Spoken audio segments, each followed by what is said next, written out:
Sí.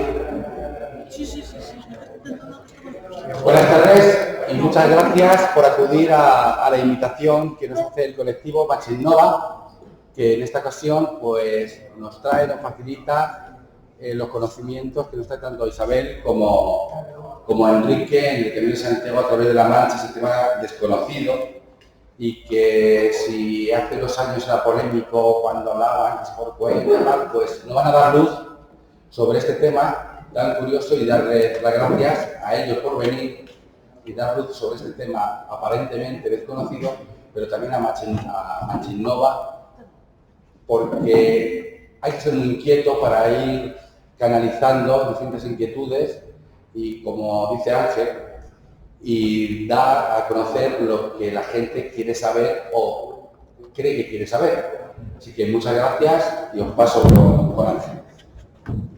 Gracias.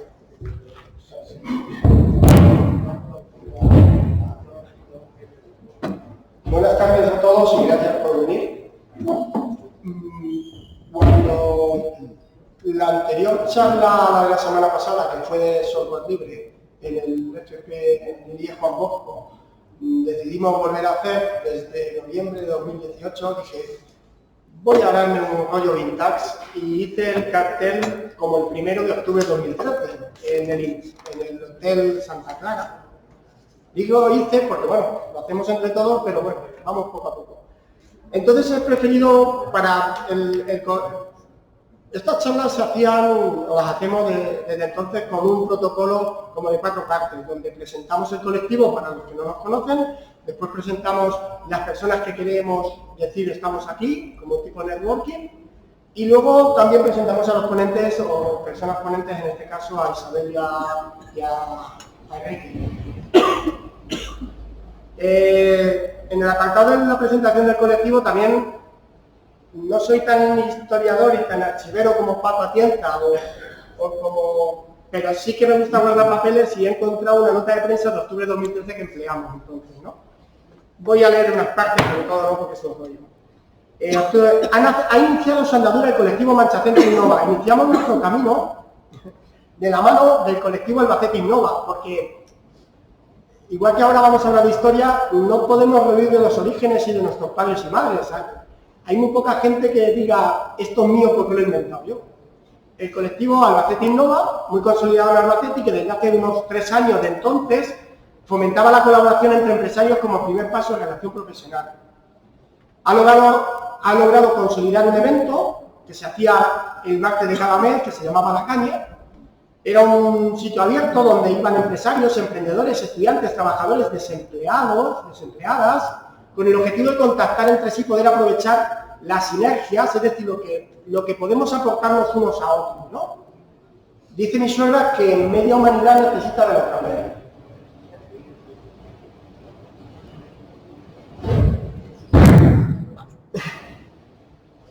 Solo la negrita. Desde Manchacentro Innova queremos fomentar la colaboración entre empresariado, queremos firmemente en el networking. En los actuales tiempos de crisis del 2018, 2013, ahora creo que seguimos en crisis, yo diría que existenciales a veces, simplemente cobra especial importancia la puesta a disposición de empresarios y emprendedores de herramientas que les permitan contactar entre sí al objeto de dar a conocer sus proyectos, ¿de acuerdo? Y bueno, en nuestra comarca queremos retomar la caña aquella para crear un ambiente informal y distendido para abordar temas de actualidad y de especial relevancia para el futuro y viabilidad. Lo dicho, si queréis temas, proponedlos y las movemos por el colectivo, ¿de acuerdo? Somos muy abiertos, como veis hay un dossier por ahí que estamos pasando y tenemos en el canal de YouTube, gracias a Luismi, que está por aquí también, y a Jesús, que nos echa una mano, a otro Jesús, Jesús de Quijote Tours, y Ignacio, que la semana pasada nos explicó software libre, que está subiendo ya el vídeo al canal de YouTube, y este lo subiremos amablemente por la gentileza que nos ceden todos los derechos y las presentaciones, los enlaces, y es la única manera que sabemos de intentar compartir y difundir y animar a que las personas aprendamos, pero aprendamos entre nosotros, que es mucho mejor a que nos enseñen otros, ¿vale? Y dicho esto, cualquier cosa nos podéis consultar Manchacentro Innova, y si algún compañero quiere presentarse, esa parte no la vamos a saltar hoy, es muy institucional, si nos lo permitís, Si alguien quisiera presentar algo, pues se puede presentar, yo no me voy a presentar incluso a nivel personal, pero estáis a disposición, sería el segundo apartado del colectivo, el presentarlos cada uno por si surgiera un negocio entre nosotros. ¿Alguien lo quiere hacer? Lo puede hacer libremente, ¿de acuerdo? ¿Alguien? ¿No? Otro día. Y ahora ya pasamos a presentar a los ponentes aquí, muy amablemente, que han venido enseguida que nos pusimos en contacto, pero voy a presentarlos mínimamente. Enrique Lillo le conocía compartía mucho y le dije, vente a compartir en casa. Y dijo, pues Isabel también comparte. Y se vino con él, y aquí están. Incluso no vamos a hablar de más personas que están por ahí, porque no ni las cuento. Y simplemente eso, agradecerles de verdad al ayuntamiento también porque le damos el sitio, e incluso a aparecer en la agenda cultural y todo esto, y poco más. Lo que necesitéis estamos por aquí, y esto podría decir que está muchas veces, prefiero que cada uno digáis lo que prefiráis. ¿No os parece mejor? Perfecto, y muchísimas gracias, de verdad a todos.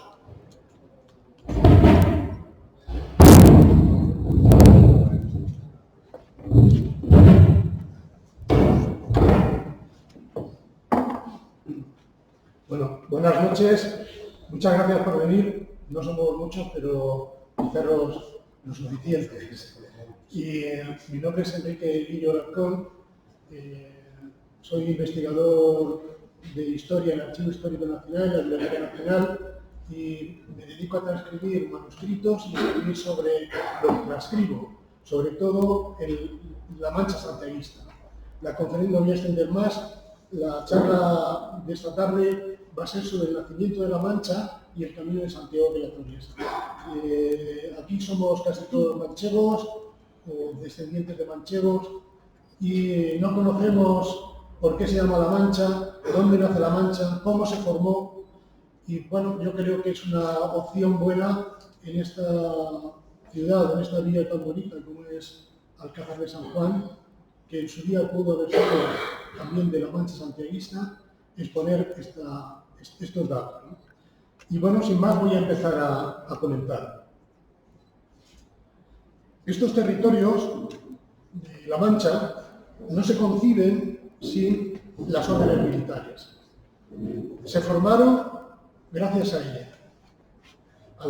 Las órdenes de Santiago, del templo, de los hospitalarios de San Juan, los calatravos, todos estos soldados, todos estos frailes y cruzados que se dedicaron y que ayudaron a los reyes cristianos a expulsar a los musulmanes de estos territorios. Un territorio que por otro lado se encontraba despoblado. Era una tierra que estaba muy poquito poblada, cubierta de sotobosques, de encinas, con grandes humedales. Lo único es que era de agua salobre y era poco aprovechable. El agua dulce abundaba poco, casi todo de pozo. Todavía en tiempos prehistóricos existió en estas zonas la cultura de las moquillas para defender sus pozos de agua principalmente. Era una zona con mucha caza en estos lagos poblados de aves lacustres, tenían mucha caza, pero ya digo que se encontraba despoblada. Y no por el clima y por las condiciones, como hemos dicho, porque bueno, habiendo sotobosques y dehesas, podía haber sido un sitio ideal para vivir, sobre todo por la reconquista que se impusieron los cristianos en su avance hacia el sur. Esta zona fue una segunda Extremadura. La primera Extremadura se estableció en el siglo XI-XII en la ribera del Duero, y esta segunda Extremadura se situó en la ribera del Tajo. No confundamos esta Extremadura con la comunidad autónoma de Extremadura, que, por cierto, no tenía este nombre antiguamente, ¿no? Se llamaba la provincia de León porque fue conquistada por los reyes de León en su día. Extremadura quería decir lo que dice la palabra, era un terreno verdaderamente extremo y duro, donde no podía vivir nadie. Era una zona de unos 100 kilómetros desde el río Tajo hacia el sur, hacia los campos de Montiel, y que estaba bañada por dos ríos en invierno, arroyos en verano, que eran el Jiguela por el norte y el Zángara por el sur, y un poquito más abajo el Guadiaro. No estaba habitada porque desde la primavera hasta el otoño se producían cabalgadas por parte de las huestes cristianas que bajaban hacia los ricos valles de Andalucía, las ricas ciudades de Andalucía, a hacer rapiña de todo lo que podían, de dinero, de bienes, etc.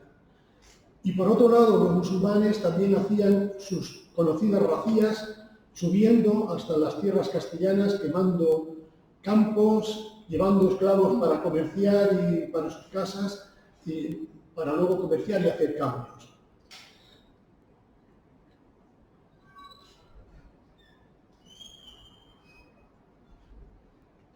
No conocemos tampoco muy bien cuál es el significado de la palabra mancha. Hay dos teorías a las que yo me he apuntado. Una de ellas, de las dos provenientes de una palabra árabe, la primera de la palabra árabe mancha, que quiere decir la seca. Y como hemos dicho antes, no era una zona seca, porque estaba cubierta de sotobosques, de encinas, con lagos, etc., sino por la falta justamente de este agua dulce, de estos dos ríos que eran meros arroyos en los estíos y ríos caudalosos que se podían desbordar por temporadas en los inviernos. Otra opción que se baraja es que proviene de la palabra árabe manja, que quiere decir alta planicie. Sería una planicie alta en la zona centro de la península ibérica. Esta última, las dos me gustan, pero me gusta mucho la segunda porque hay una villa despoblada que seguramente lo conocerán, que se llama Manjabacas, que desde mi punto de vista conserva todavía el nombre Manja en su nombre. Antiguamente, en la Edad Media y en el siglo XV-XVI, se utilizaba la I latina, la J y la Y se podían intercambiar muy fácilmente en las palabras y se intercambiaban muy fácilmente.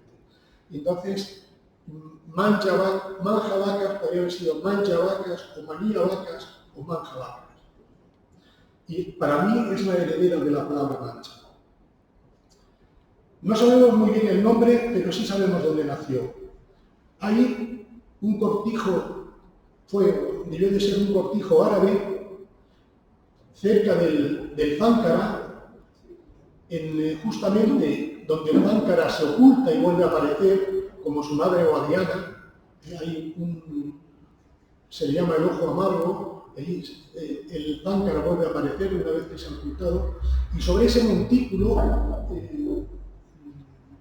señoreando el río Zángara, se encontraba este cortijo Vejezate. Hoy en día, este es el paisaje que hay hoy en día, de viñas y unas casas labriegas en ese altozano, ¿no? Torre Vejezate fue justamente el lugar donde nació, fue un sitio también idílico, rodeado de sotobosques de encinas, hasta bien entrado el siglo XVI. Esta mancha de Vejezate, aquí he sacado un pequeño plano, ya digo que estaba recorrido por el río Zángara y sobre todo por un camino ancestral que, según el historiador don Manuel Corchado Soriano, era para él el Transitus ex Veronimus, o el camino de los Verones, un antiguo camino que debieron usar las regiones romanas para conquistar la Cértima y Alces, la Carpetania de esta zona, ¿no?, de Cristana y de Alcázar de San Juan. Este camino venía desde bastante lejos, desde Alhambra, subía por Ruidera, cruzaba el río Zángara por el puente del Molino de la Torre, seguía todo el término del Toboso hacia el norte, cruzaba el término de Mota del Cuervo, cercano al Toboso y Quintanar, llegaba hasta la ermita de San Andrés y seguía cercano a Villamayor de Santiago para terminar muy cerca de la de la antigua ciudad de Segóbriga, la ciudad que creció a costa de las minas de lápiz especulares, el cristal de las casas del Imperio Romano.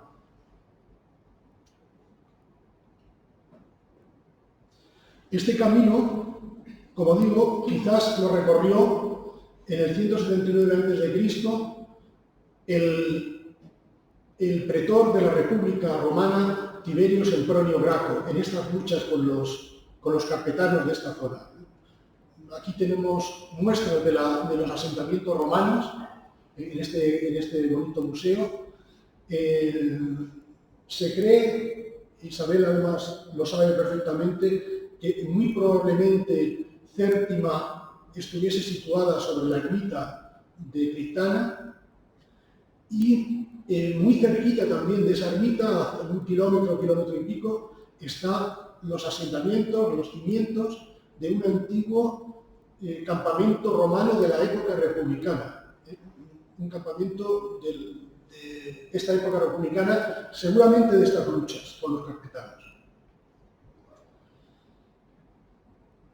Dejando un poco lo antiguo, quizás este cortijo de Torre Vejezate fuese dispuesto por la gran familia de los Indilnún.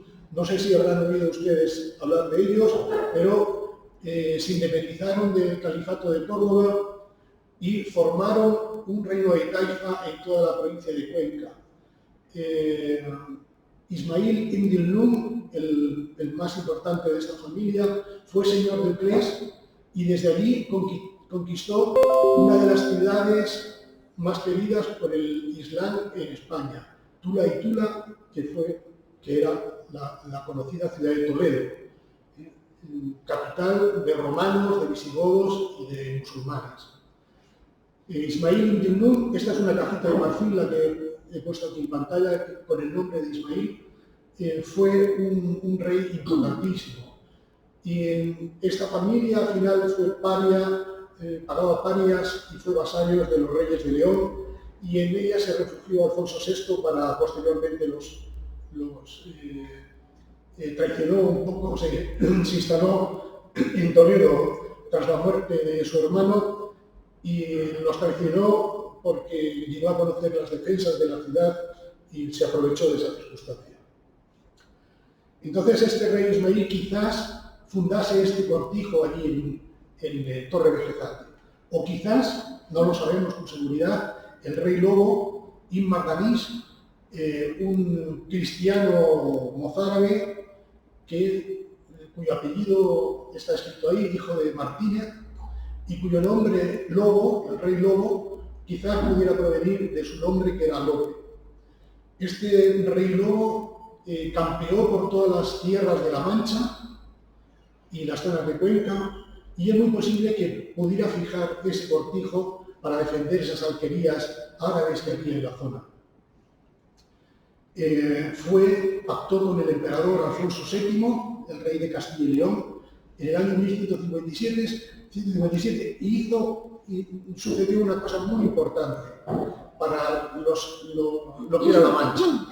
El cambio hizo una permuta por Alicún, una ciudad cerca de Baza, por la ciudad de Uclés. Ese fue uno de los puntos más importantes, que además ese pacto lo mantuvo hasta la muerte de los reyes, por el que empieza a conformarse La Mancha.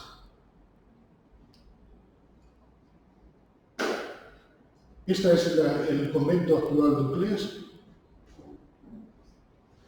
Y otro aspecto importante de la creación y la fundación de La Mancha fue la entrega por Alfonso VIII, el batallador, y su mujer Leonor de Plantagenet, el 9 de enero de 1174, al primer maestre de la Orden de Santiago, don Pedro... Perdón, se me ha ido. Fuencaliente era el apellido. Bueno, se me ha ido ahora el nombre. Perdón. Bueno, pues lo importante es que le entregó el castillo de Uclés y lo convirtió en el caput orbinis, o sea, en la cabeza de la Orden de Santiago. Dejaron los santiaguistas sus posesiones, o bueno, sus asentamientos que tenían en el norte, en el monasterio del Hoyo y en el convento del monasterio de San Marcos de León, y se quedaron aquí, en la zona de Uclés. Otro aspecto importante que sucede en esta época es el apoyo de las órdenes militares a Alfonso VIII y la defensa de la zona. Y el tercer punto importante fue la repoblación de los territorios conquistados. Esto marca mucho el nacimiento de esta mancha.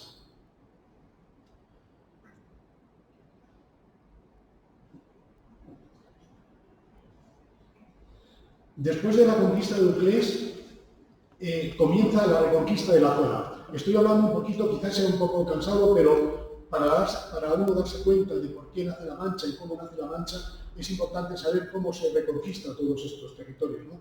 3 años más tarde, Alfonso VIII, después de 9 meses de asedio a la ciudad de Cuenca, conquista la ciudad. Se produce el día de San Mateo del año 1177.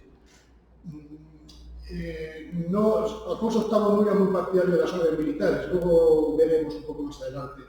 Entonces, lo único que concede es a la Orden de Santiago un hospital de cautivos y peregrinos, importante porque después pues fue para curar enfermos, para curar peregrinos y curar caminantes en él.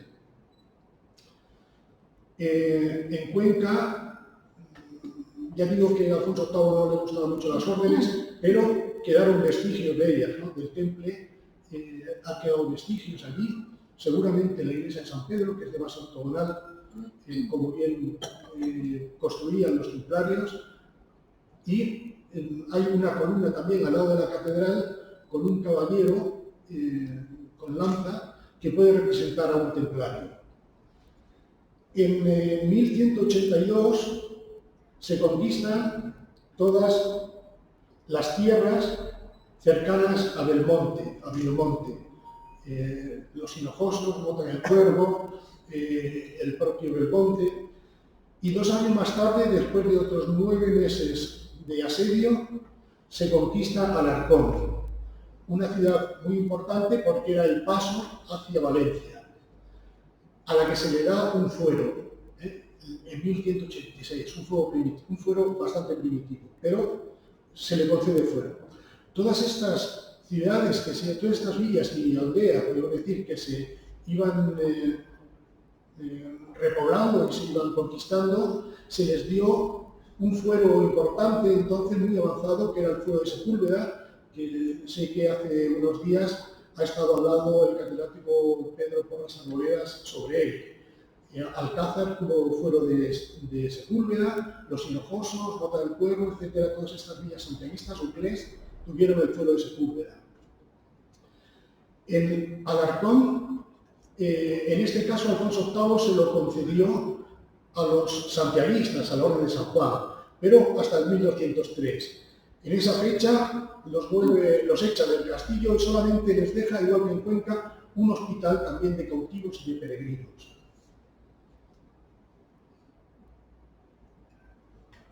En estas fechas, 1182, es la primera vez que se atisba algo de la palabra Mancha. Y Derek Lomas lo presenta en un manuscrito, en sus escritos, en el que decía, hablaba de los impuestos que se pagaban en aquella época, y dice de los montaneros que venien de Monte Aragón, se refería a la Mancha de Monte Aragón, de 20 carnes de conejos de una. Entonces, estos años de 1182 se atisban los primeros sonidos de la palabra Mancha.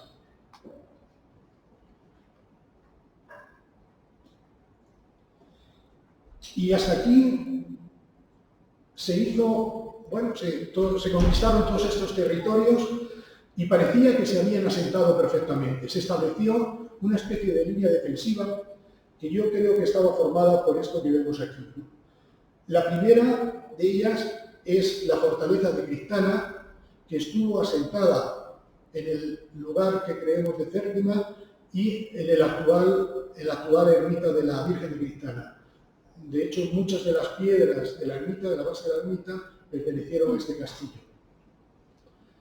Este castillo se conocía desde 1097 aproximadamente, porque allí se estableció, pasó unos días el gobernador de Denia en retirada después de una batalla que se produjo en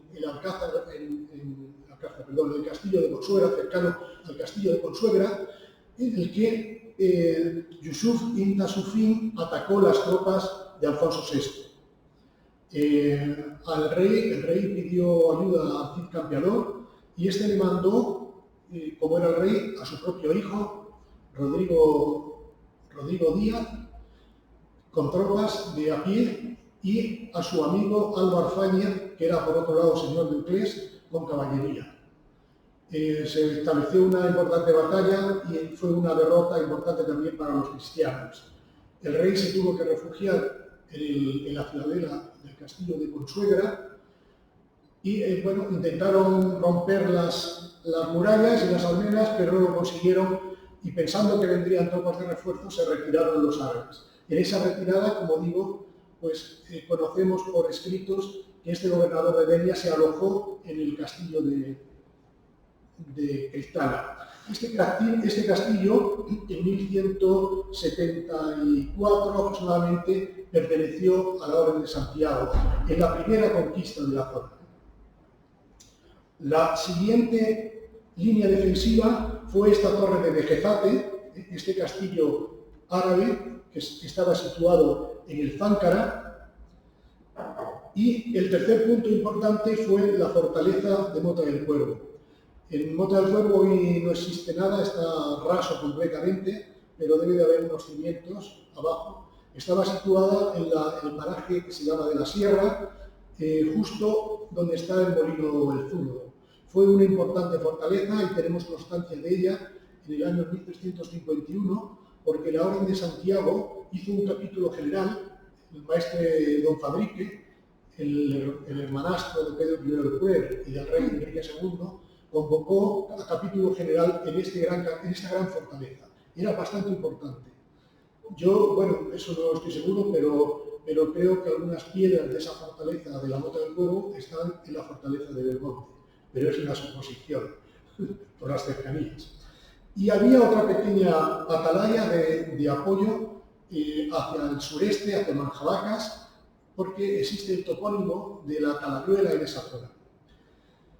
Esta zona defensiva llegó incluso hasta más al sur, hasta el castillo de Alarcos, donde el rey Alfonso VI quiso hacer una punta de lanza contra los musulmanes y construyó su castillo.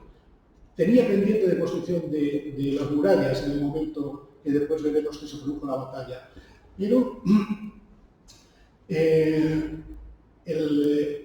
emir almohade o el califa almohade Abu Yusuf Yaqub, temeroso del avance de los cristianos de estas líneas defensivas que habían atravesado ya la barrera de la Extremadura y se estaban acercando a las posesiones del sur, pues por motivos políticos y sociales que tenía en Marruecos, no tenía la fuerza suficiente para combatir a los cristianos. Así que hizo un pacto con Alfonso VIII y se retiró a Marruecos a defender aquella zona de las revueltas que existían. En 1195, esto sucedió en 1190, 5 años más tarde, el batallador arzobispo de Toledo, don Rodríguez Jiménez de Rada, saltándose este pacto que tenía con los musulmanes, hizo una cabalgada de campeonato atacando pues todas las cuerdas de Jaén, de Córdoba, y llegando hasta la ciudad nueva de Sevilla. Entonces, el califa, cuando se enteró que estaban asediando su importante ciudad, formó un gran ejército y atravesó el estrecho. Alfonso VIII, cuando vio la magnitud de lo que iba a suceder, formó su ejército también en Toledo. Acudieron muchos cruzados de Europa. En la ciudad de Toledo se juntaron muchos cruzados de Europa y pidió auxilio a sus hermanos, a los otros reyes cristianos. entre ellos a su primo Alfonso IX de León y a Sancho VII de Navarra. La impaciencia del rey, o quizás los problemas que había tenido con su primo Alfonso IX, porque en su juventud, cuando Alfonso VIII comenzó a reinar, había tenido, su primo Alfonso IX le había conquistado varias ciudades y él en respuesta las había vuelto a reconquistar, estaban en pelea. Parece ser que o la prisa del rey o la lentitud de Alfonso IX, porque no quería echarle una mano adecuadamente, provocaron que llegase solo hasta Arcos. Se enfrentó a las tropas almohades y fue la gran derrota de los ejércitos cristianos. Todo lo que se había conquistado, todas estas líneas defensivas, toda esta Extremadura se volvió a perder en muy poco tiempo. Los almohades retrocedieron otra vez la línea defensiva hasta el río Tajo. Y no pudieron, aunque lo intentaron, conquistar Toledo de nuevo y Alarcón. Fueron las únicas dos ciudades que se mantuvieron firmes. Pero el resto, Uclés y toda la Mancha que se empezaba a formar, se perdió de nuevo. Tuvieron que pasar unos 17 años hasta que se produjo la famosa Batalla de las Navas, que no voy a contar mucho. Se produjo entre el califa Muhammad al-Nasir, el Miramamorín de las crónicas, y Alfonso VIII de Castilla, Alfonso II de Portugal, Sancho VII de Navarra y Pedro II de Aragón, más todas las órdenes militares. Allí estuvo el Temple, estuvo los santiaguistas, estuvieron los calatravos. De hecho, bueno, pues los santiaguistas sufrieron, su comendador, don Pedro Arias, sufrió graves heridas, de las cuales murió a los 5 meses de la batalla. Esto fue la batalla más importante del cristianismo. Relegó a los musulmanes a su provincia de Andalucía. Y más tarde, los siguientes reyes que vinieron, Fernando III, Alfonso X, conquistaron las importantes ciudades de Córdoba, Sevilla, y quedaron al final relegados a un solo reino, el reino nazarí de Granada. Aún así, todavía no estaba conquistado toda la zona para dejar tranquila la Mancha, ¿no? Sino que quedaba pendiente toda la parte del campo de Montiel y del concejo de Alcaraz. Pero en 1213 el propio Alfonso VIII con el arzobispo Rodrigo Jiménez de Rada conquistaron Alcaraz, les costó bastante trabajo, y más tarde, paulatinamente, todas las fortalezas del campo de Montiel, la Algeciras, la Alhambra, Esnavejor y por último la de la Estrella en 1227, y se termina de conquistar el campo de Montiel. Así, la Mancha queda ya libre de cualquier ataque, de cualquier racía árabe. Y se puede empezar a pensar en la repoblación. La repoblación, como ustedes saben, es una idea de los reyes, en el sentido, los reyes cristianos, en el sentido de que, bueno, se ponían allí colonos para establecer una línea defensiva que dificultase el avance musulmán. Todo libre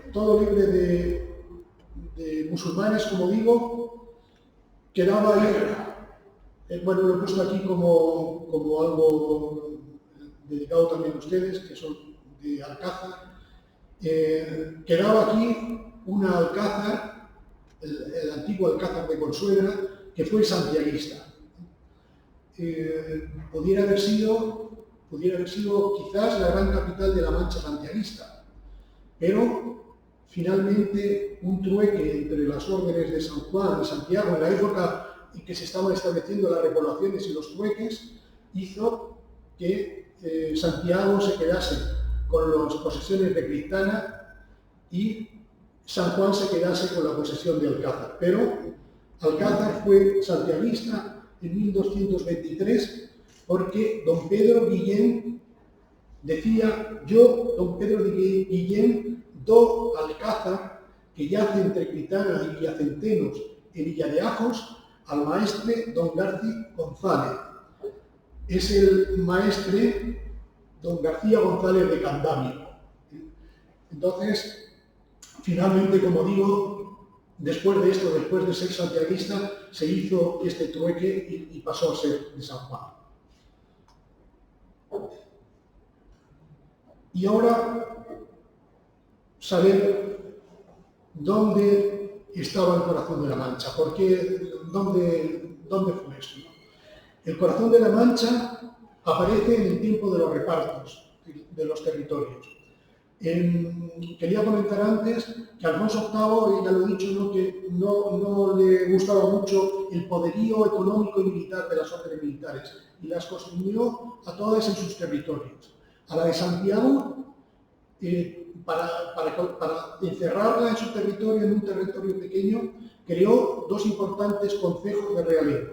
Uno, el de Alarcón, que llegaba casi hasta Oclés y por el sur hasta Villarejo Rubio, lo que fue el antiguo Supéllamos, y Torre Bergezate, toda la Sierra Jabrameña, que es la Sierra de Almenar actual, y otro concejo que fue el de Alcaraz, que llegaba por el sur hasta las estribaciones de Sierra Morena, por el oeste todo lo que es la actual carretera de Andalucía y subía hasta Móstoles, o sea, un poquito más abajo de Villamayor de Santiago. Estos territorios tan enormes, para unos concejos que dependían de personas civiles, no militares, les fue muy difícil repoblar, muy difícil traer colonos a estas zonas, tan amplias y tan extensas.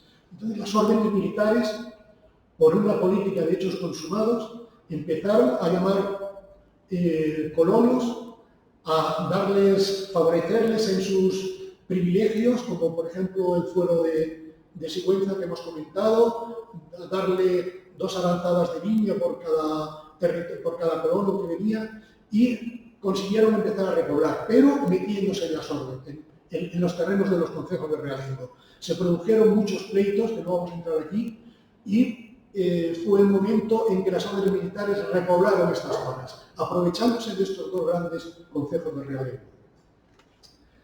Y entonces, es en el año 1237, el año de los repartos, cuando se escucha podríamos decir, casi por primera vez, el nombre de Mancha, en un pago que hizo el maestre de Uclés, Pedro González, al de Consuegra, por usar el agua de Rovidera.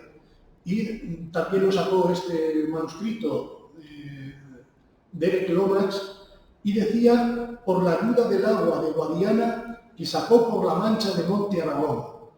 Esta mancha de Monte Aragón para mí no es el concepto de mancha real, pero bueno, es también mancha. En Monte Aragón se llamaba a la zona, al territorio que estaba cercano a los reinos de Valencia, el reino de Valencia, el Levante español.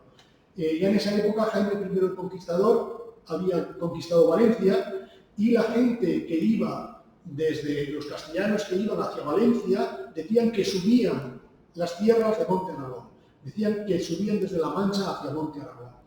Esto nos lo comenta muy bien mi gran amigo, el historiador don Aurelio Pretel, que define que estos territorios de La Mancha de Monte Aragón pertenecían a lo que fue el Marquesado de Villena, una parte del Marquesado de Villena, en el obispado, en la zona del obispado de Cuenca, o sea, las tierras de San Clemente.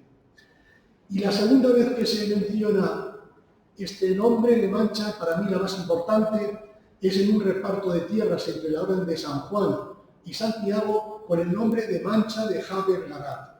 Esa Mancha de Javer-Garat es justamente todo lo que hemos estado comentando ahora, la Mancha de Torre Bergezate, como también se le llamó. Y era tan así, que los habitantes de la Mancha santiaguista, que estaban en la Mancha, por ejemplo, los de Mota del Cuervo, los del Toboso, los de Campo de Cristana, los de Pedro Muñoz, tenían heredades y tenían tierras pasado el Záncara. Y decían a la gente, voy a labrar mis tierras de la Mancha. O sea, ellos que vivían en la Mancha decían, cuando pasaban el Záncara, a estas tierras de la Mancha de Javer-Garat, de la Mancha de Torre Bergezate, voy a labrar mis tierras a la Mancha. Así que para mí, señores, esto que está pintado aquí en un círculo es el corazón de la Mancha. Es donde comenzó realmente a latir. Hoy en día, desde luego, es una zona muy importante, es una comunidad muy extensa y de la que estamos todos contentos y orgullosos de ella. No me voy a extender mucho más, luego comentar un poquito del Camino de Santiago para que hable también. Solamente comentar un poco de la Mancha primitiva. Este fue el pergamino de provisión real y privilegio que hizo Fernando III el 18 de febrero de 1943 en Valladolid, en la tierra de Isabel, a favor de la Orden de Santiago, representada por su maestre don Pelay Pérez Correa, para mí el maestro más importante de la Orden de Santiago, contra el Concejo de Alcaraz. Le concedió casi todas las villas del campo de Montiel, quitándoselas a Alcaraz. Y entre ellas aparece lo que es la Mancha santiaguista primitiva. Aparecen 9 villas, que se las voy a leer aquí porque está dificultoso, lo intento ampliar lo más posible, pero está dificultoso por el manuscrito. Aparecen Critana, Posadas Viejas, Villa Ayos, Villa Ajos. Estas 3, junto con el campo, formaron el campo de Critana. Miguel Esteban, Almuradiel, la parte antigua de la Puebla de Almuradiel. La Figuera, una villa que se despobló, que no se sabe dónde está, pero creo que pudo haber estado situada entre el Toboso y Mota del Cuervo. El Cuervo, que aparte de la Mota no existía todavía. Villarello Rubio, que fue el origen de Socuéllamos. Se establecieron, como saben, 2 villarejos allí, el Villarejo Rubio y un poquito enfrente, justamente, el Villarejo de San Nicolás. Uno perteneciente a la Orden, otro perteneciente al Alcaraz. Discutían tanto que al final el rey Fernando los tuvo que separar, Fernando IV creo que fue, ¿no? Fernando IV los tuvo que separar y desplazarse cada uno de ellos una legua de su asentamiento actual. Villarejo Rubio se fue hasta Socuéllamos y Villarejo de San Nicolás se fue hasta Villarrobledo. Y por último, Manjavacas o Manjavacas, otro despoblado que fue el origen, junto con algunos habitantes de Pedro Muñoz, el origen de la fundación de la Mota. Y bueno, esto todavía no lo he publicado, pero se lo digo aquí como somos pocos y estamos muy contentos. Se lo doy como primicia. El nombre de la Mota del Cuervo proviene justamente de esa fortaleza que hemos comentado ahí. El pueblo era el Cuervo. Los habitantes, casi todos los habitantes de Manjavacas y parte de los de Pedro Muñoz, se trasladaron ¿a dónde? A un sitio protegido, como hacían los mudéjares de Toledo o de los pueblos españoles. Se trasladaban a las faldas de los castillos porque creían que allí estaban protegidos. En la zona de la Cantarería de la Mota se establecieron los habitantes de Manjavacas y se llamaron La Mota porque la fortaleza se llamaba La Mota del Cuervo. Y de ahí viene el nombre de la Mota. Eso no lo sabe nadie, nada más que ustedes. Bueno, por último decir que este territorio tan importante y tan querido por todos, que fue en su tiempo un sotobosque, un bosque completo, un mar verde completo y cubierto de lagunas y de aves y una belleza que se estropeó en el siglo XVI, a partir del siglo XVI, estuvo recorrido por un camino muy importante. Un camino que desde Toledo, la capital, se dirigía hasta Levante, hasta los embarcaderos de Cartagena o de Alicante o de Valencia. Este camino, que representó más tarde Juan de Villugas, recibió muchos nombres. Se llamó el Camino de la Seda por este comercio que hacían los comerciantes toledanos hacia Murcia, que era, saben ustedes que la seda española, la seda nazarí, la seda del Reino de Granada o del Reino de Murcia era la más exquisita, la más bella de todo el mundo conocido, era el Mediterráneo. Y el más importante artículo exportador de estos reinos era la seda. Entonces, comerciantes de Toledo iban hasta allí para comprar seda. Por eso se llamó el Camino de la Seda. O el Camino de los Valencianos, porque se dirigía hacia Levante, o, como mi amiga Isabel Sánchez Duque ha dicho muchas veces, la gran autopista de la Edad Media. Este camino que Villugas lo representa en su libro, en sus repertorios, más tarde Meneses, fue un camino de Santiago. Llegaba hasta Santiago. Uno de los repertorios de mi libro es: hay desde Santiago hasta Alicante 178 leguas. 178 leguas es la friolera de 1000 kilómetros. No creo que haya un camino de Santiago tan largo en toda la península ibérica. Algo que los manchegos debemos de aprovechar. Algo que los manchegos debemos de hacer. Yo este verano voy a intentar, esta primavera-verano, voy a intentar hacer los 300 kilómetros que hay por la Mancha. Si me deja mi esposa, que está aquí presente. Espero que sí. Entonces, bueno, yo recomiendo a todo el mundo hacer parte del Camino de Santiago. Es algo que gratifica mucho y es algo que llena mucho. De verdad lo aconsejo. Este camino es el que está aquí representado, el que atraviesa la Mancha desde Albacete hasta Toledo, lo he representado aquí en rojo, y he puesto un poco pues, las etapas que puso Villuga en su día, ¿no?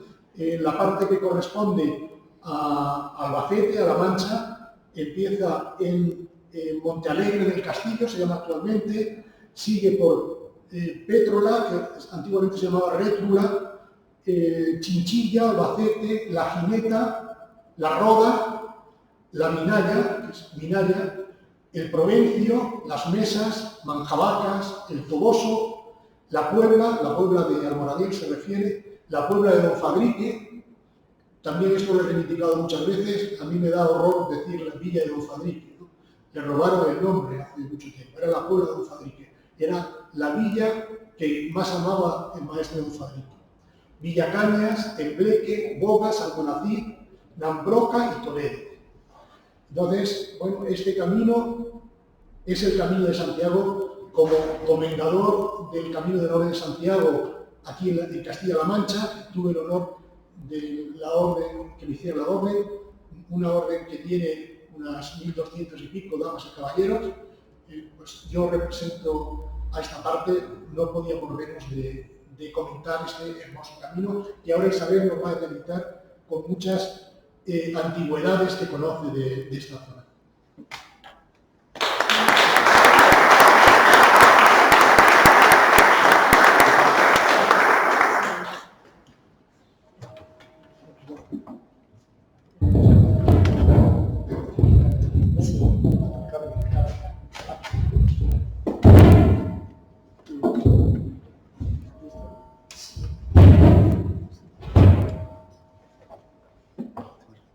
Las preguntas para el final. No, hemos quedado en eso, el debate para el final de ambas charlas.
Como viene Semana Santa, no.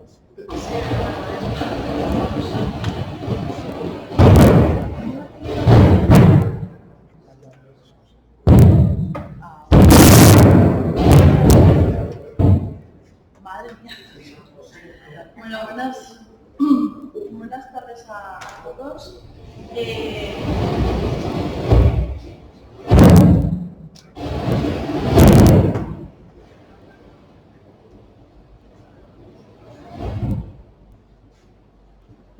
Bueno, como ya me han presentado, soy Isabel Sánchez Duque, soy historiadora y arqueóloga, y actualmente me dedico al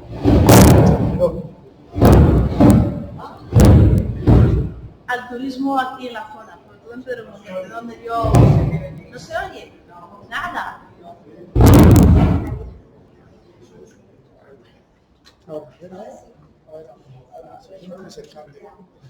¿Ahora? ¿Tampoco? ¿Ahora se me oye? ¿Nada? ¿No se oye nada? Bueno, pues voy a repetir otra vez que bueno, me llamo Isabel Sánchez Duque, soy historiadora y arqueóloga y en la actualidad pues me dedico al turismo, aunque en mis ratos libres continúo con mi actividad sobre todo de arqueología y de investigación. Llevo como unos 5 años más o menos recopilando información sobre este camino que ha empezado, nos ha introducido Enrique, del Camino de la Murcia. Un poco recopilando información sobre todo a nivel arqueológico, que es mi área de investigación.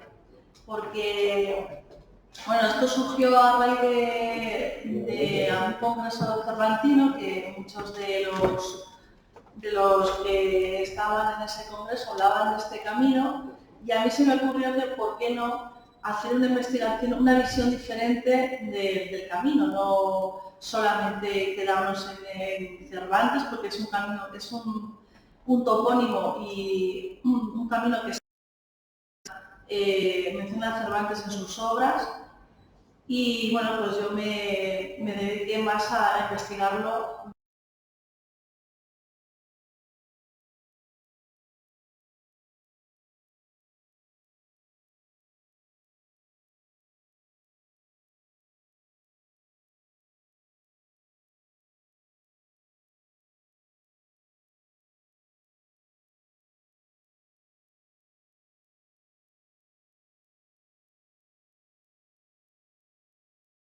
Uno era muy dados a hacer letra clara, entonces bueno, pues todo es como especie de aprovechar un poco los estudios de los demás en función de eso, hacer interpretaciones, ¿no? No sé si anteriormente, bueno, el Camino de la Murcia es el camino de Villuga, conocido bueno, como el camino de los valencianos y demás. No sé si vosotros lo veis ahí bien, grande, que hay una traza principal que nos ha comentado perfectamente Enrique por dónde pasa, pero luego surgieron como dos recorridos alternativos, porque claro, porque era necesario, por el tema de las mercancías, por el tema de esa utilización de los portazos. Es decir, cuando se produce la Orden de Santiago, se realiza la repoblación, bueno, aquí en la zona, e intenta hacer más o menos, lo que hacen es aprovechar poblaciones que ya existían con anterioridad.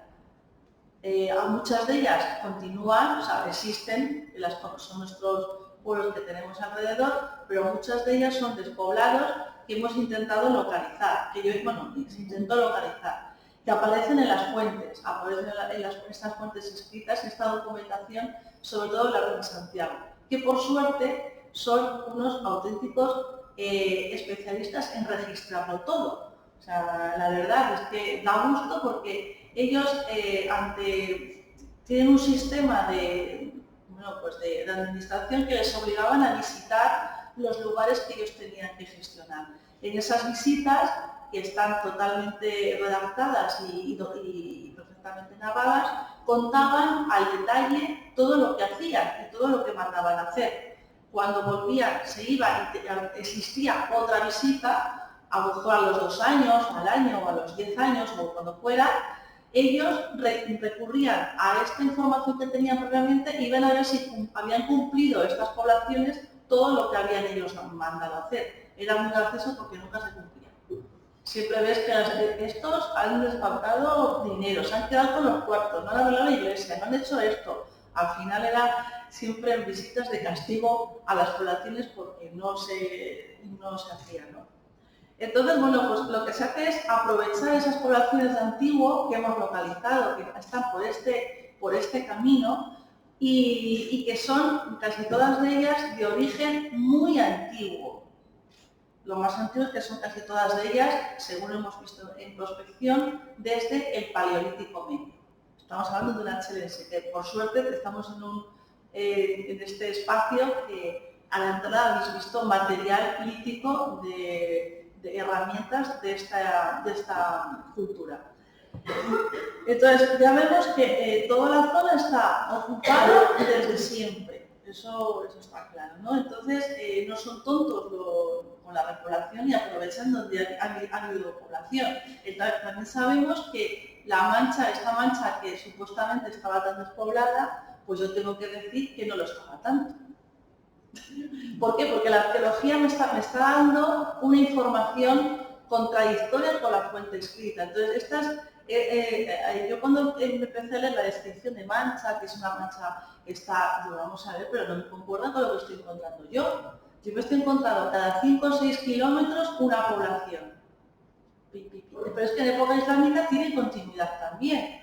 Y luego, cuando llega la repoblación, aprovechan porque claro, era más sencillo, porque ya existía gente, aprovechan estas poblaciones, aunque ellos trajeran con su sistema administrativo y su sistema de gestión del territorio y las encomiendas y demás, pues aprovechaban y traían más población, porque también es verdad que hacía más falta porque tenían que proteger un territorio. No porque, claro, para la población que vivía aquí, pues estaba bastante bien. Luego, con el paso del tiempo, sobre todo acercándonos al siglo XVI, y sobre todo a finales del siglo XV, se produce algo que afecta a toda la comarca.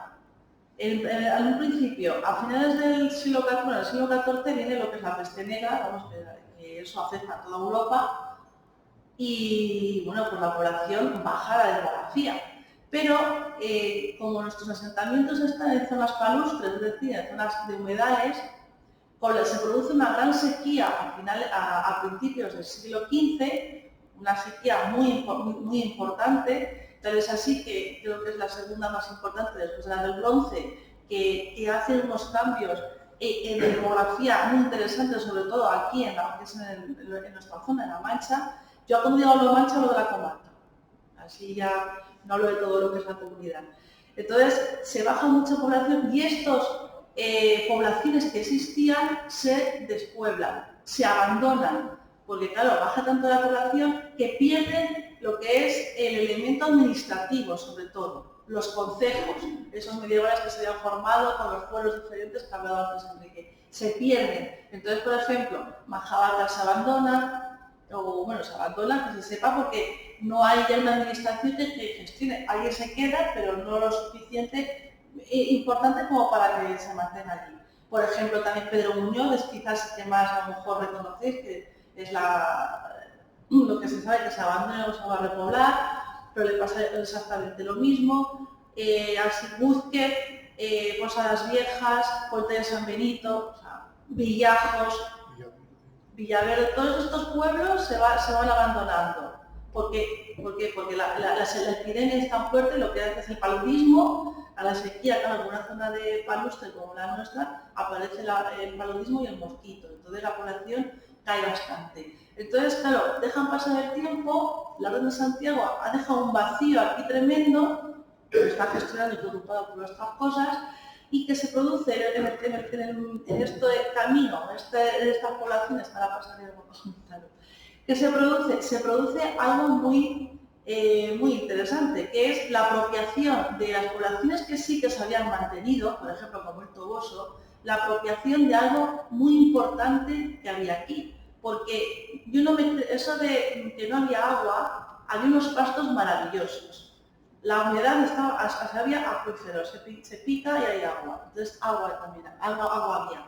Algo muy cotizado, sobre todo en el Toboso, que invadieron toda la zona, sobre todo los terrenos de las poblaciones que tenían alrededor, buscando los pastos, porque esta zona era ganadera, se ve más o menos en la forma de cómo se controlaba. Entonces, esa invasión de terrenos por parte de poblaciones que no les correspondía hacía que la orden perdiera cuartos, porque no estaban ellos los impuestos pagando, estaban ocupando tierras, ocupando casas en lugares que no pagaban impuestos, pérdida de dinero. Y ya se dan cuenta de esto y a principios del siglo XVI dicen, no, esto hay que cambiarlo. Vamos aquí a recuperar nuestro poder, a echar a esto, y lo que hacemos es, pues bueno, que si ocupan un lugar que es nuestro y lo estamos controlando, que paguen sus impuestos, como los demás, cosa que yo veo natural. Entonces lo que hacen es una reestructuración de ese espacio. Y lo que hacen es trasladar ese camino tan importante que se está utilizando, crear ramales y crear portazos reales. ¿Por qué? Porque les obligas a todos los comerciantes a pasar por ahí y a cobrar. Eso hizo que la fisonomía de estas poblaciones cambiara y tengan todo el mismo aspecto. ¿Y ese aspecto cómo era? Pues eran poblaciones no muy grandes, no muy alejadas entre sí, con una muralla y unas puertas de entrada y de salida. Como por ejemplo Villamayor de Santiago, que tiene su muralla, pues todas nuestras poblaciones cristianas, Pedro Muñoz, el Toboso, que la banda mantiene, Villamayor de Santiago, Socuellamos, todos tenían su cerca y sus puertas para cobrar los portadores reales. De ahí que veáis tanto esos ramales diferentes del camino este. Entonces, claro, esto hay que ver que es un camino muy principal, pero con ramales. O sea, es un camino de Santiago con ramales para llegar, ¿no? Igual que todos los caminos llegan a Roma, pues lógicamente también todos los caminos pueden llegar a Santiago. Dentro de esto, voy a hablar un poquito de unas cuantas poblaciones y asentamientos, porque si no estaríamos aquí esta mañana. Y aunque sea muy interesante, sé que no podemos estar. Pero quizás de los más reconocidos y que da el origen también de una población tan importante como es el Toboso, es el Morriol. Por aquí además pasa perfectamente lo que es el camino, o sea que además se va muy bien, aunque es una zona, bueno, se encuentra lo que es en el sur de lo que es el término municipal actual del Toboso. Es muy conocido porque es una motilla muy reconocida y se encuentra entre la laguna de la Nava y el paso del arroyo del Cuadrejón.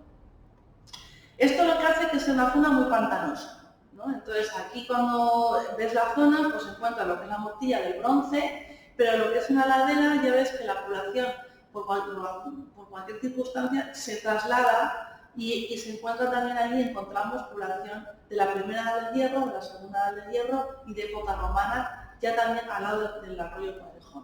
O sea, lo que es una zona inmensa, es un asentamiento gigante. La motilla es muy pequeñita, no sé si la veis ahí, se ve ahí un poquito, ¿no?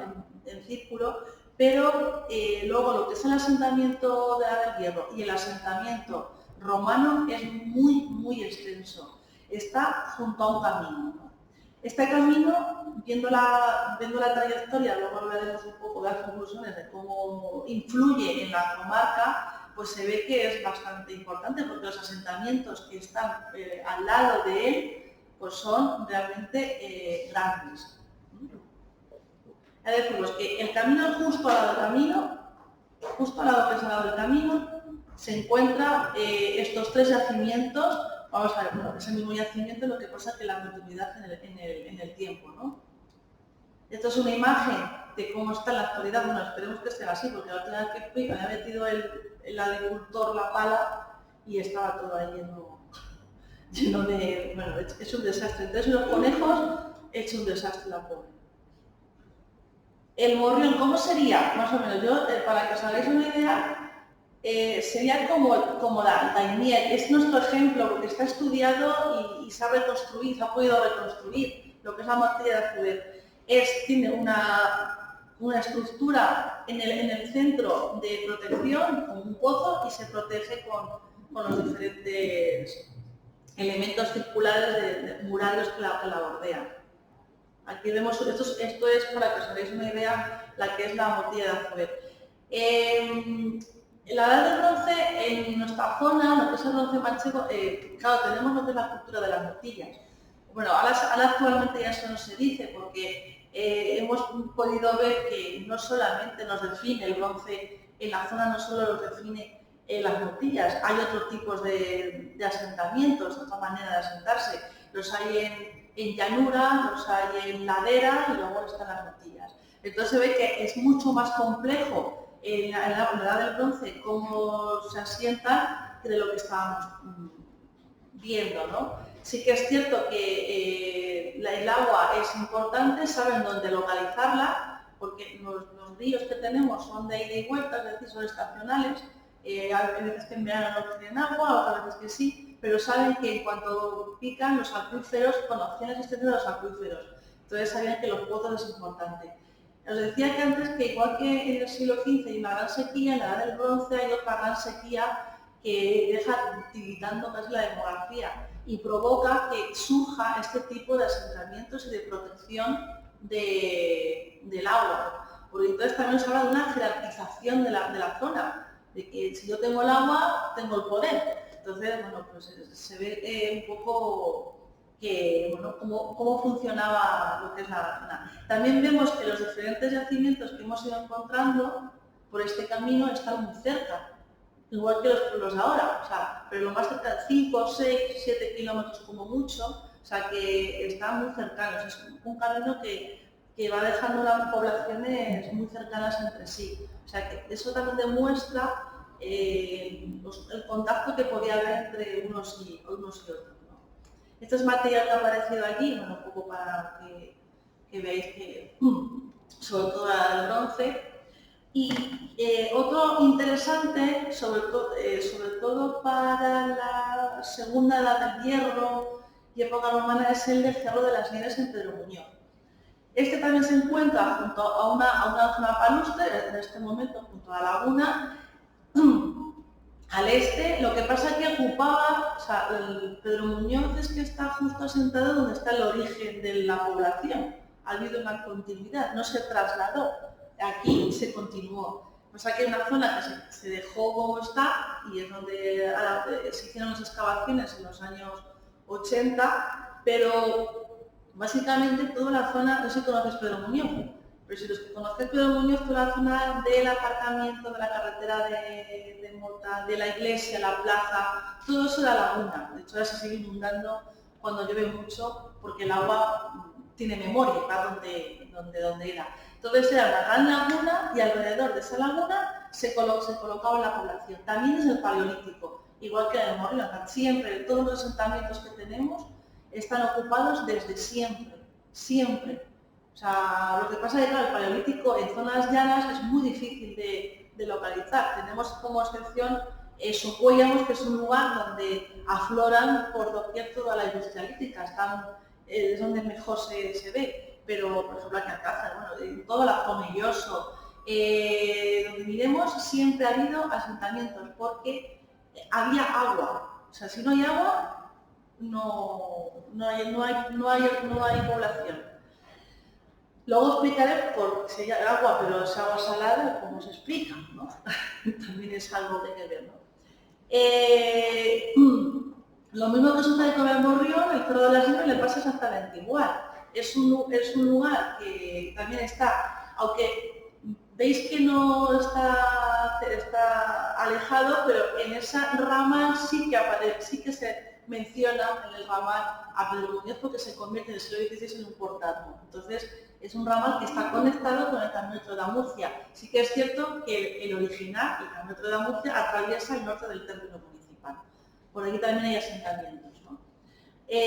Aquí lo mismo, el sistema de asentamiento es igual, es una motilla, bueno, más que una motilla, luego se transforma en un poblado, con sus calles, su plaza, su muralla, y se ocupa lo que es este poblado desde el bronce hasta la edad moderna. Tú vas por ahí y te puedes encontrar hasta cerámica hasta el siglo XVI.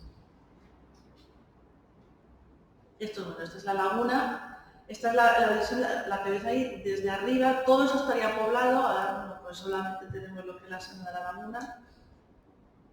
¡Ay, que se me va! ¡Ah!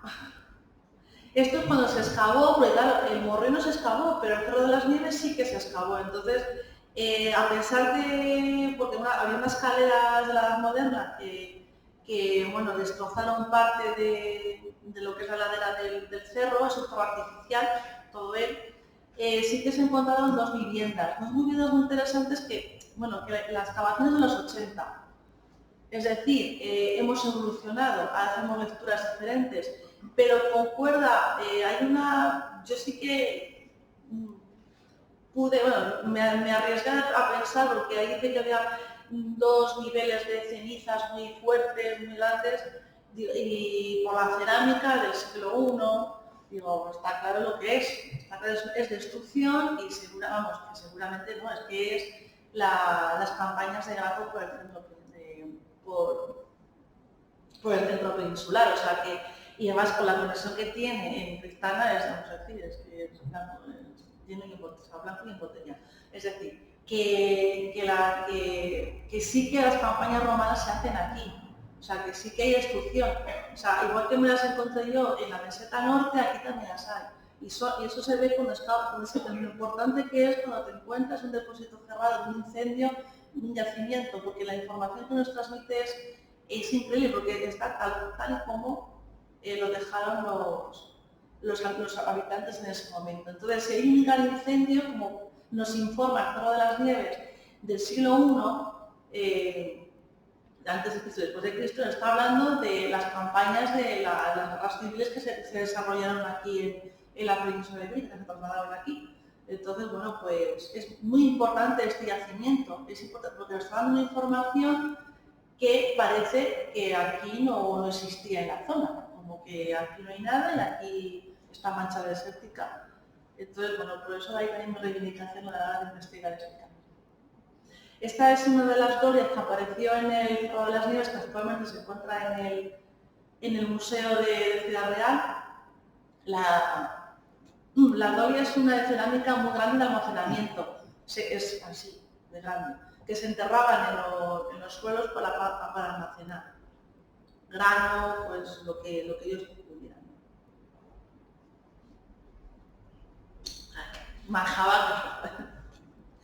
Manjabacas es uno de los lugares interesantísimos. Bueno, para aquí sí que pasa, la verdad es que si lo veis. Si veis la carretera que ves, en la foto que está a vuestra mano derecha, esa carretera, ese es el camino, porque es la carretera que va hacia las mesas. Parte del camino, mucho de él se ha transformado en carretera en general, o sea que, por ejemplo, la carretera que sale desde la ermita de Manjabacas hasta las mesas es la traza del antiguo camino de la Murcia. Bueno, este es para mí uno de los lugares más interesantes para investigar. Tenemos nuestra laguna, también otra laguna, la laguna está ocupada, bueno, hay paleolítico, pero sobre todo está ocupada desde el bronce. No sé si apreciáis que la fotografía se aprecia, yo los tengo puestos como con puntitos diferentes, como si veis, como circulitos más oscuros. No sé si los apreciáis desde aquí. Bueno, pues estos circulitos son lo que se llama campos de hoyos.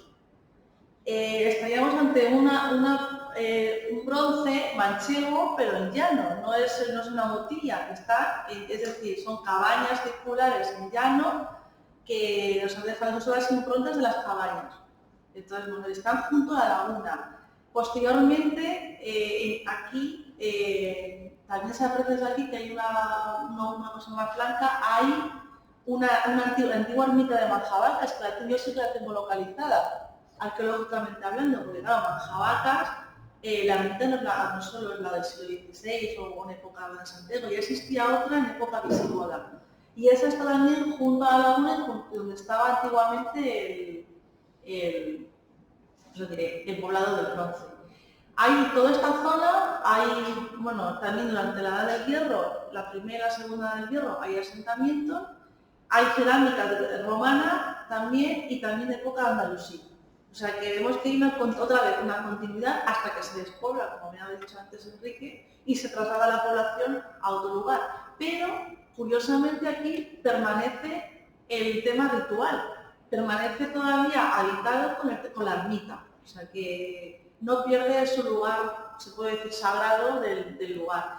Ese cuadradito que veis ahí blanco, que está junto a la carretera, esa es, porque claro, aquí muchos del camino se ponían también, se puede decir que es la fortaleza, la casa de la encomienda de Manjabacas, o la venta, luego fue una venta, hacer como una venta. Porque aquí, justo ahí, el arroyo se trasladó, pero ahí se hacía un vado, que había un puente, entonces había que pagar porque se pasaba 1 a 1, ovejas que fueran, se pasaba 1 a 1 y había que pagar. Entonces justo estaba el puesto ahí la Casa de la Encomienda para realizar esa función.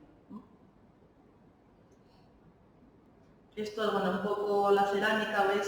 Cerámica carpetana, que yo sigo reivindicando que esto no es ibérico, es como se tierra carpetana.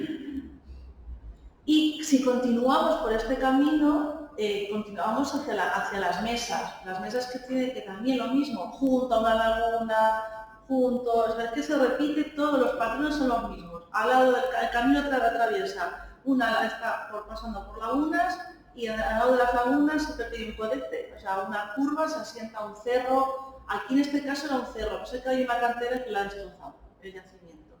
Pero sí, era un cerro también ocupado del bronce y la segunda del hierro, y también había de época romana. También una zona que se inundaba, bastante, pues claro, pero lo que hicieron luego después. Luego la población aquí se trasladó unos 4 o 5 kilómetros, que es donde están actualmente las mesas. Vejezate, que es tan importante, pero es que ya lo era antes. Aquí es un lugar también a nivel de paisaje muy especial. Es el río Záncara y hace una especie de vallecito que en algunas épocas del año, cuando llovía mucho, se convertía en laguna. Entonces, bueno, también, pero estaba junto al lado del río, ¿no? Está muy cercano del Camino Toledo a Murcia y, bueno, claro, también como cabeza del lugar y encomienda, pues es un lugar importante que hay que tener en cuenta.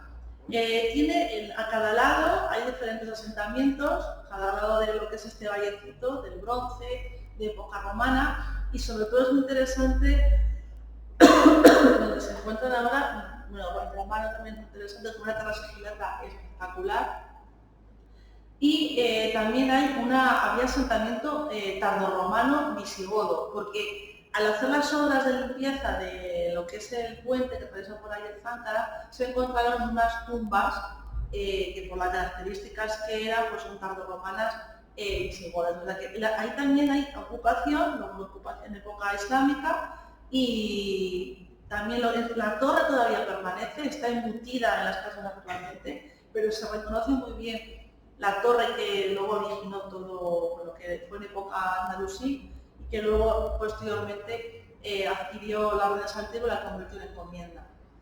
Es realmente un lugar muy, muy interesante que podemos reconstruir con la arqueología y con la documentación, porque eso sí que va todo, según va apareciendo la documentación, va apareciendo aquí. Y ahora vamos a lo más interesante.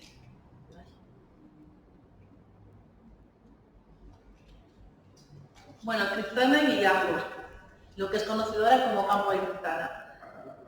Por un lado, al sur está Criptana, que en el cerro es donde estaba el poblado, un poblado mesetano, con terrazas y demás, que si nos subimos allí tenemos un control de toda la visibilidad hasta unos 40 kilómetros en la redonda, o sea, una verdadera pasada. Esto tiene comunicación visual con un monte y es un yacimiento muy interesante de Tomelloso, ahí donde lo veis tiene montaña, Tomelloso, de 1200 metros de altura, parece mentira, que es el Cabalgador. Que está, bueno, pues no es de Osa, es de Tomelloso.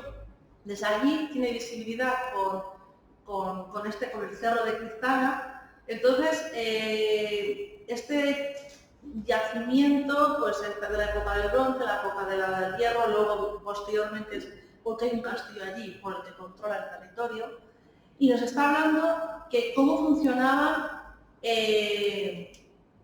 esta zona, porque él, aunque no está propiamente dicho en el propio camino, tenía control visual del camino, lo controlaba visualmente, y también controlaba, era el yacimiento más grande, y controlaba los demás yacimientos que os he ido contando. O sea, que es decir, que la zona estaba formada por un gran yacimiento, como una capital, o sea, lo que es un poblado más grande, y tenía poblados satélites alrededor que estaban repartidos bien por el camino, una vía de comunicación para controlar todo el comercio y las vías de comunicación, y luego también para el control de que no venga nadie y te invada, ¿no? Entonces Cristana haría esa función. Y luego al norte tenemos lo que es Villajos. No sé si tú haces Villajos, ¿conocéis Villajos? Yo os recomiendo que no conocéis que vayáis a verlo. Eso es, vamos. ¿El Cristo de Villajos? Sí. El Cristo de Villajos es como decir, no tengo manos para contar lo que hay allí de yacimientos arqueológicos. Eso es una explosión y todo junto y concentrado, ¿no? Está donde está justo lo que está la ermita, que eso es de origen del bronce. Está luego al lado otro, pero enfrente, cruzando la carretera, está todo lo demás. Que se ves ahí, hay muchos puntitos, ¿no? Si creemos que Cristana es séptima, Alfo y Alces, que estaría por allí, pero es que luego está la Hidalga, que es Alces. Entonces, entre medias tenemos todo esto. Aquí hay como, bueno, hay 1, 2, 3, 4, 5 motillas que están juntas, y luego hace 7 años, 6 años o por ahí, sí, 7 o 6 años, hicieron, gracias a unas obras de la conducción esta del agua, pues se descubrió que la necrópolis de la Segunda Edad del Hierro, que está en la ladera, está al otro lado de la carretera, o sea que tenemos aquí, se ha localizado lo que es la población, se ha localizado la necrópolis de la Segunda Edad del Hierro, y claro, pues vemos que es un asentamiento más importante de lo que pensamos, porque luego Villajos es muy importante en la época de la Orden de Santiago. Pero ese vacío entre época romana y la antigüedad de la Orden de Santiago también se desveló gracias a la intervención de esta conducción de agua, esta tubería que metieron. Porque apareció abajo, justo enfrente de la ermita, apareció un yacimiento muy interesante que por primera vez nos hablaba de la ocupación rural en época andalusí en La Mancha. Es interesantísimo, además que está publicado, porque claro, nos habla de cómo era, sí que sabíamos por las fuentes cómo poblaban los andalusíes el mundo rural, pero nunca se había localizado de manera arqueológica. Entonces ahí se localiza la población islámica, estaba donde estaba el Cristo, la ermita, pero alrededor se ponían alquerías. Las alquerías son granjas, pero con mucha gente. Y esta granja, cuando aparece con su noria, todo eso, y se ha podido documentar recientemente. Entonces, claro, Villajos, tenemos que darles una información fantástica. Ahí está, en el camino de la Murcia. Bueno, aquí tenéis, ¿veis dónde están? Pues todos esos puntos amarillos son las motillas, los yacimientos. Y ahí veis la foto de cómo se ve, es que se ve muy bien. Son como ahí flanes que han puesto en el terreno, ¿no? Bueno, un poco también todo lo que es, aquí también tenemos Laguna, está el Salicón, otra laguna que está camino hacia la Hidalgo, hacia Alce, la posible Alces también, y también interesante, frente a Cristana no hay uno, sino 2 campamentos romanos, uno de época republicana y otro un poquito posterior, del siglo I a.C. Entonces nos hablan de la importancia que tenía que tener ese lugar a nivel estratégico para que Roma se gaste energías y dineros en tener un campamento romano. Es el único ejemplo de época republicana que tenemos en toda Castilla-La Mancha, y lo tenemos aquí al lado. Entonces, lo veis, aquí nos tenemos que preguntar muchas cosas de que hemos dado por hecho, pero que todavía podemos empezar a ver que no, que aquí la zona está mucho más poblada, ha sido mucho más interesante o más importante a nivel estratégico de lo que nos pensamos, ¿no?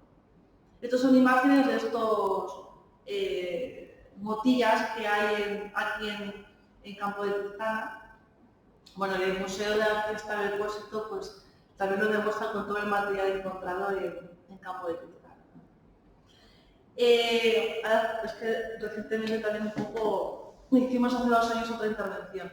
Entonces, a modo de conclusión de este camino, vemos que está poblado desde el bronce. Entonces, viendo los materiales también que aparecen, vemos que hay materiales foráneos, materiales áticos, o sea, que vemos que hay una comunicación importantísima, y yo le llamo la autopista porque desde la antigüedad es un camino muy frecuentado.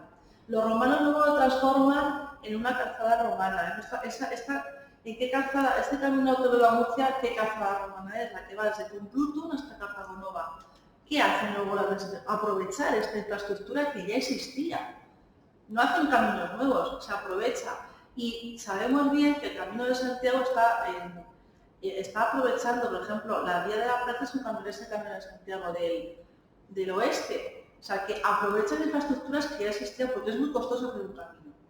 Y luego, claro, esta población, si está sentada en un lugar que hay muchas lagunas, todas ellas de agua salada, ¿por qué se asientan allí? Os preguntaréis, ¿no? Pues la pregunta a lo mejor es tan simple como de que a lo mejor tendríamos que ver que hay un comercio desde el centro, por ejemplo, desde Madrid, que hay unas minas de sal muy interesantes, hasta nuestra zona y hasta que llegan al mar, de comercialización de sal. La sal es quizás uno de los productos más importantes de toda la antigüedad, de la Edad Media y de la Edad Moderna, por todo lo que supone. A lo mejor esta zona era un lugar estratégico de comercialización, de extracción de sal, ¿no? Entonces, bueno, es un poco que a veces estos estudios replanteárselo. Y ya por último, que nos habla un poquito también de Pedro Muñoz, que a veces cuando uno continúa investigando, pues aparecen cosas como nos encontramos en Pedro Muñoz, dentro de la Casa de la Paca, una casa que se daba por hecho, que era del siglo XVIII. Para nuestra sorpresa, en unas cuadras nos encontramos pues con un horno de alfarería de origen morisco y luego posteriormente bajo medieval, hasta más o menos el siglo XVII. Aquí pensamos que la elaboración de la cerámica pues, está muy concentrada, por ejemplo, Alcázar es muy reconocido por la cerámica, Mota del Cuervo, pero es que en Pedro Muñoz también había producción cerámica propia ya durante toda la Edad Media y encima del origen morisco, como lo demuestra el horno alfarero y todo el material cerámico que encontramos allí. Es que lo sabemos porque encontramos dos fases. En una de ellas era el típico horno islámico, luego vemos que se cierra, se clausura y la manera de clausurar lo que tiene, muy ritual, era con una cerámica completa, tiene un ritual completo, un ritual morisco de cierre. Y luego, luego se transforma en un horno al uso cristiano de origen como los romanos, que es con parrilla, ¿no? Entonces vimos esas dos fases. Muy interesante pues para ver un poco que todavía tenemos muchas sorpresas y que este camino hay que seguir investigando. Muchas gracias.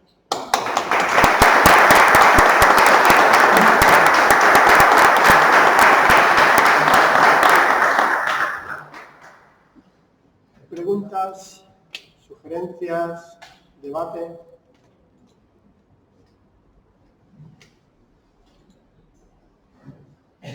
Parte de lo que ha dicho Enrique ya lo tiene en libros. Por ejemplo, parte presentaste el 25 de julio del año pasado, sobre la presentación. Entonces yo pediría a Isabel que esto lo más documentado, con más fotos, no documentado, sino más explicado, con más fotos, que lo reflejes en un libro y que disfrutemos y gocemos de él.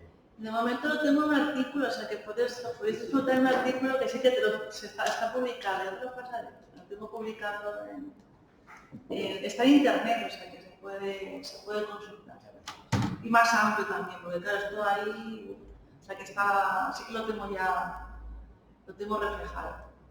Otra pregunta. Esto no ahora quizá yo ni lo vea, pero no se podría, de alguna forma, ya que las distancias son cortísimas, entre unos y otros hacer una ruta cultural visitando estas motillas o los vestigios que queden. Eso estaría muy bien. El problema es que muchas de ellas están medio desaparecidas. Algún despoblado está también un poco mal, pero sí que se podría, hombre, algunas de entre ellas sí, a lo mejor no todas, pero sí que se podría hacer lo que es el tema de la interpretación de ruta arqueológica que se podría hacer. Lo suyo sería que los que están reconocidos estuvieran musealizados, entonces sería perfecto. Y hay muchas rutas, no solamente esta. Están las rutas de las iglesias santiaguistas, las rutas de las tercias reales, las rutas de los hospitales de pobres. O sea, aquí podemos hacer rutas turísticas. Las casas de encomienda. Las casas de encomienda, no solamente los molinos y demás, sino hay muchas más. Hay mucho. Que hay que aprovechar. Esta tierra es muy rica en muchas cosas que no conocemos o que dejamos de conocer. Gracias por divulgar. Ha dicho usted que la zona esta de Roto Mancha era un gran bosque lleno de zonas palustres, de Barcelona. Y dice que comenzó la destrucción de eso en el siglo XVI. ¿Quería que me explicara por qué? Sí, hubo una... La más importante se produjo en el siglo XVI, por el uso de roturación de tierra principalmente, ¿no? O sea, las zonas labriegas y se incrementaron muchísimo. Incluso toda esta zona, como bien ha dicho Isabel, fue una zona ganadera y estuvo atravesada por multitud de caminos, de coladas, de cañadas reales que iban hacia las Vegas del Sur, ¿no? Entonces, poco a poco todas estas cañadas se destruyeron también. O sea, la parte ganadera se la fue comiendo. Hasta el siglo XVIII había visitas del Real Concejo, del Honrado Concejo de la Mestra a toda esta zona para poner multas y pedir que se conservase. La roturación tan importante de la tierra, sobre todo cereales y viña, hizo que se fuese destruyendo todas estas dehesas y sotobosques.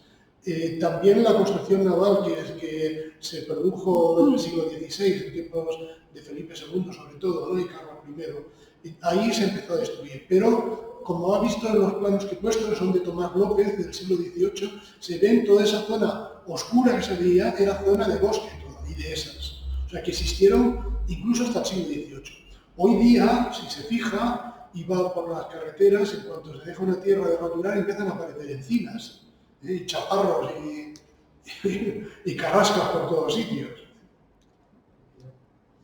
Tenemos decisiones de comienzos del siglo XX, que todavía reflejan una mancha muy buscosa y una zona muy con una forma. Sí, es cierto, no, lo que me he referido. Lo que me quería, lo que yo le preguntaba es que haber comenzado esa destrucción en el siglo XVI, en realidad, no me parece tan importante cuando todavía en el siglo XX puede apreciarse una gran masa. Sí, pero entonces era bastante importante, era muy importante. Estaba prácticamente en una mancha verde, era muy grande, muchas de esas. De hecho, hay una contradicción cuando se dice que llegan los musulmanes y empiezan, es que es una mancha, es que no hay nada. Yo creo que es lo contrario. Cuando llegan aquí se encuentran porque ellos viven en un desierto. Entonces lo que no tiene sentido es decir que venga a un sitio que no hay nada, sino manchas, si uno escucha la definición de manchas, algo oscuro, algo que sobresale a los demás. Y yo creo que les tuvo que causar tal impacto encontrarse un lugar con tanto árbol que para ellos fue sorprendente. Entonces a lo mejor también lo dificultaba la población, porque tenía que estar en lugares donde hubiera más claros, porque claro, no todo a lo mejor se podía habitar, ¿no? De ahí a lo mejor tampoco tanta... Teniendo que darle una vuelta a la interpretación y a la traducción, porque a veces traducimos mal y lo dejamos así y no, ya como lo ha dicho fulanito, pues ya no lo vuelvo a pensar yo. Nos da miedo decir, pues no, que es así. Y luego, en lo de referente a la deforestación, en el siglo XX habría un bosque, pero en el siglo XIX fue maratón aquí en esta zona. La llegada del ferrocarril y empezar a cultivar de manera masiva el viñedo, pues luego eso ha sido un marcador porque ha deforestado mucho. Y ya finalmente la segunda mitad del siglo XX mucho más, porque si lo vemos ahora estamos en la en el viñedo más grande del mundo, casi todo es viñedo y se ha cortado árboles. O sea que un poco yo creo que desde el 19, aparte del 16, que es el momento clave, el 19 es otro momento muy importante también a la hora de la deforestación, pero por el tema del viñedo, de la plantación masiva del viñedo también. Además que eso también se comenta, como día el ferrocarril, que se tiene que claro, quitar, pues porque tenían miedo a que se incendiaran, o sea, que eso es también es un momento también importante. Las antiguas era material de combustible de fabricar tinaja. Por ejemplo, el negocio. La chimenea, claro, tenemos las escoleras, tenemos el ferrocarril y eso tiraba de madera también. Y las propias chimeneas de las casas. O sea, estaba muy protegido, cada villa de La Mancha protegía su dehesa.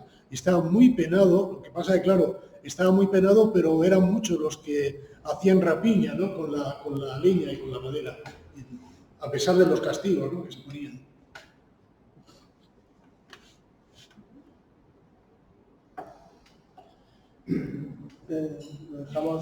Gracias por acompañarnos y gracias por compartir a los ponentes.